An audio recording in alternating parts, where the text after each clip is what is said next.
but it will do skids, and it is Larry, and it is fun as hell. Welcome this week, everyone, to the G83 BMW M4 Competition X-Drive Convertible. This is a 510 horsepower, 650 Newton meter of torque convertible. Everyday, usable, super convertible, I suppose you'd call it, wouldn't you? Would it be a super convertible? Feels pretty super to me. Let's talk about the roof offness first. There's minimal buffeting in here. I've had this car on the motorway. It did a really good job on the motorway, to be fair. With the windows up, look, you're cocooned in here. It's really good. And because you sit so low in the car and the driving position is so perfect, there's minimal buffeting. So it's actually a really lovely convertible car to spend a lot of time in, and not necessarily at only slow speeds. It's about £3,500 more expensive than the coupe equivalent, which I think is fair enough, because you have to pay a premium for the convertibleness of it, even though you do lose out on a couple of things. For instance, 0.2 of a second 0 to 60. So this car will do 0 to 60 in 3.7 seconds, but let's be honest, anything underneath 4 seconds for a 0 to 60 time is plenty for UK roads. You lose out also on the weight. This gains a little bit of weight. It's pushing, with me in it and all wet and everything up, it's pushing nearly 2 tons. So it's 150 kilos heavier than the coupe, which is only ever going to be a bad thing, isn't it? In reality, make it a little bit more sluggish, make the handling a little bit more sluggish. Unless you drive these cars back to back, I'm sorry, but you cannot feel anything that is detrimental towards this car. Yes, there is a tiny little bit of scuttle shake that always will be in something like this. Yes, it's going to be a little bit compromised by taking the roof off, but what you gain from taking the roof off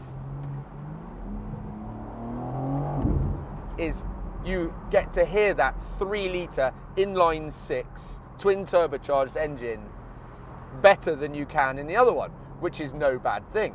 It sounds fantastic, and the up changes sound brilliant. This car starts at about £83,500. It's, let's be honest, an awful lot of money. This one in press spec, in the Portimao Frozen Blue, which is a wicked, wicked colour. It looks amazing. It's really, really smart. Is a £3,000 option. It then has the Ultimate Pack. Now, the Ultimate Pack gives you the seats, the laser lights, a load of carbon all over the car, and that just makes it a little bit more special, but that is an £11,000 option, which makes this car the grand total of £96,000. So basically, let's call it a £100,000 car. It's an awful lot of money for a 4 Series BMW.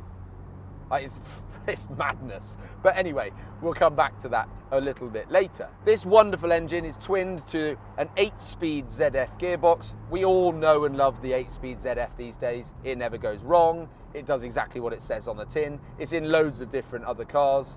It's brilliant. It's just as fast as an old DCT or DSG or PDK or any of the other acronyms. It's just as quick, but it's nicer on a daily basis, because if you just leave it in normal mode, its seamless changes are absolutely spot on, and then when you press it into the M1 mode, which I have all set up so it's all aggressive, there's bang, bang, bang, proper perfect changes every time, and it does exactly what it's told when I tell it to do it. I think this car, being a soft top, and thank God they've got rid of that metal tin top situation that they had in the last M4, I think with a rag top, I think this looks really good. I think it looks better, in my opinion, than the coupe. I just prefer the look of this car with the rag top. I think it looks really, really smart, and the lines flow really beautifully. I'm only going to mention this once, and I'm just going to breeze past it. I think it looks fantastic with the front grille. I think it looks great. It's really grown on me. I actually really like it now. Let's leave it at that. If you don't like it, fine. It's all subjective. I think this one looks fantastic. I think an M3 looks brilliant with the new front grille. The convertible roof is retracted in about 18 seconds, which is perfectly quick enough, and you can do it up to 30 miles an hour. So you can do it in traffic, or if it starts raining, you can just slow yourself down, put the roof up and carry on with your journey. So the different modes in this car, so I have it, at the moment, I have it in absolutely normal, comfort everything. So comfort steering, comfort suspension, comfort brakes, comfort everything. I have it set up so on this first M button, the lovely red sort of little lozengey chap here, I have it set up so it all goes rigid, all goes, you really feel it like tighten up. I have it set up so the M1 button puts in manual, it makes the gearbox the most ferocious it can be. It stiffens up the chassis a little bit, but not all the way, and it leaves the steering in comfort. It also leaves the all-wheel drive on. So now it has all-weather performance and is absolutely, like, you ask it down in second and we're off. And it's a monster. I have the M2 little lozengey chap over here set up so you have to press it twice. Now the reason you have to press it twice is because I've set this up into lunatic mode, effectively. Now this means that this car is all-wheel drive all of the time, but you can also make it rear-wheel drive.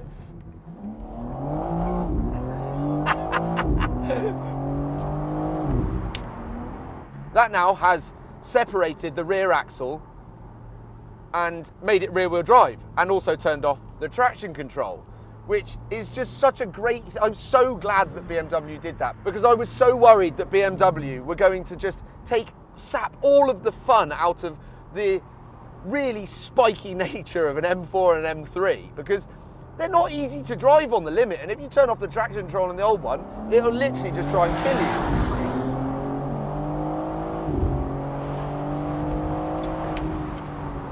It's a very, very fast machine though.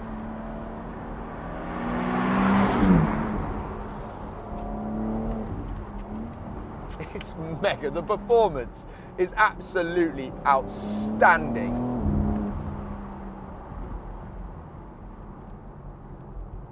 There is a word of warning when setting up the car in that manner, because when you press these buttons, it comes up on here saying drift analyzer. Now, don't go being one of those plonkers that we all know exist, that will go out there and try to do big drifts and big skids, roundabouts, etc., that don't have the talent and have never tried to do it before, and then they will stuff their lovely new M4 into a tree, in a ditch, up a lamppost, whatever. Don't be that person that has your car for sale as a Category S write-off on the first page of PistonHeads and Auto Trader. Go to a track, learn how to do it. It would be great fun, and I love the fact that BMW have given you that option. The best part about taking the roof off anything means you get to hear it, you get to enjoy, you're outside, I'm outside. It's great. I love a convertible. You cannot get anywhere near the performance of this car on UK roads. It's just, you can't. It's too quick, but it gives you a lovely usable amount of performance and a wave of torque with that 650 Newton meters of torque. It's absolutely fantastic. With this all-wheel drive system now, it just feels so planted and feels like it has all-weather performance, like an Audi. To be able to isolate the rear axle and have massive fun in it, it's fun and it's grown up.